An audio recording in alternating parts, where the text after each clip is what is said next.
আসসালামু আলাইকুম।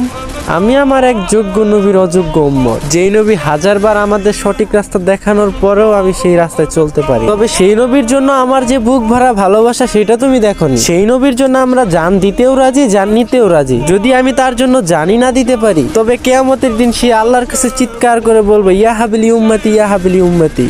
তখন আমি তার কাছে মুখ কিভাবে দেখাবো? ইসলাম একটা শান্তির ধর্ম। ইসলাম কারো উপরে জুলুম করা শিখায় না। ইসলাম কারো উপরে অত্যাচার করা শিখায় না। ইসলাম শিখায় ভালোবাসা, যদি তুমি সেটার যোগ্য থাকো। ইসলাম শিখায় সম্মান, যদি তুমি সেটার যোগ্য থাকো। তোমাকে আমি আমার সবটুকু দিয়ে ভালোবাসবো, যদি তুমি আমার নবীকে ভালোবাসো। এখনো অনেক সময় আছে, ভাবো। আর এই ভিডিওটা অবশ্যই শেয়ার করে দিবা, সবার কাছে পৌঁছাই দিবা। সবারই অনেক ভালো লাগবে আশা করি। ভালো থাকো। আসসালামু আলাইকুম।